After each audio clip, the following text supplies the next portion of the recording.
Dear students, welcome to Daarideepa guide channel.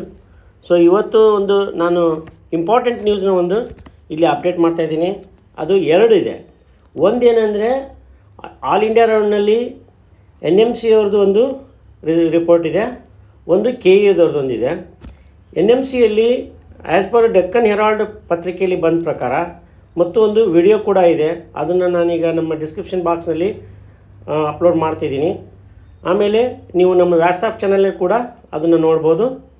So NMC ಅವ್ರ ಪ್ರಕಾರ ಏನಂದರೆ UG ಮತ್ತು PG ಸೀಟ್, ಮೆಡಿಕಲ್ ಸೀಟ್ ಏನಿದೆಯಲ್ಲ, ಇದನ್ನು ಸುಮಾರು 8,000 ಸೀಟನ್ನು ಈ ವರ್ಷ ನಾವು ಹೆಚ್ಚಿಗೆ ಮಾಡ್ತಾಯಿದ್ದೀವಿ, ಇನ್ಕ್ರೀಸ್ ಮಾಡ್ತಾಯಿದ್ದೀವಿ ಅಂಥೇಳಿ ಅವರೊಂದು ರಿಪೋರ್ಟ್ ಹೇಳಿದ್ದಾರೆ.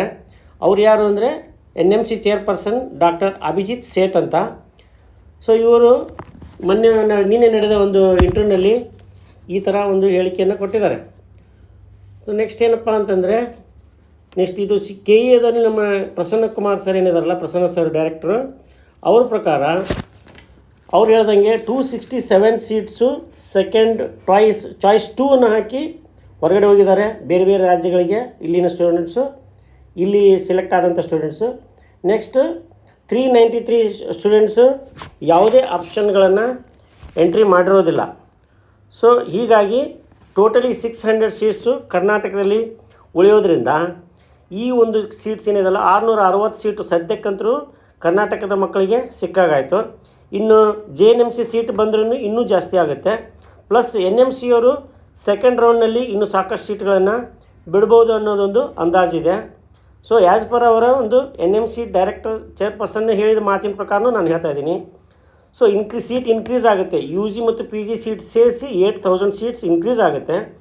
NMC ಚೇರ್ಪರ್ಸನ್ ಪ್ರಕಾರ ಹೇಳಿದ ಮಾತು ಪ್ರಕಾರ ಒಂದು ಸೀಟ್ ಈ ಒಂದು 8,000 ಸೀಟ್ಗಳು ಹೆಚ್ಚಿಗೆ ಆಗ್ಬೋದು. ಆಮೇಲೆ 8,000 ಅಂದರೆ ಇದರಲ್ಲಿ PG ಸೀಟ್ ಸಹಿತ ಹೇಳ್ತಾ ಇದ್ದೀನಿ. ಇನ್ನು ಕರ್ನಾಟಕದಲ್ಲಿ 600 ಸೀಟು ಆಲ್ರೆಡಿ ಜಾಸ್ತಿ ಆಗೇ ಆಗುತ್ತೆ. ಪ್ಲಸ್ JNMC ಸೀಟು ಬರ್ಬೋದು.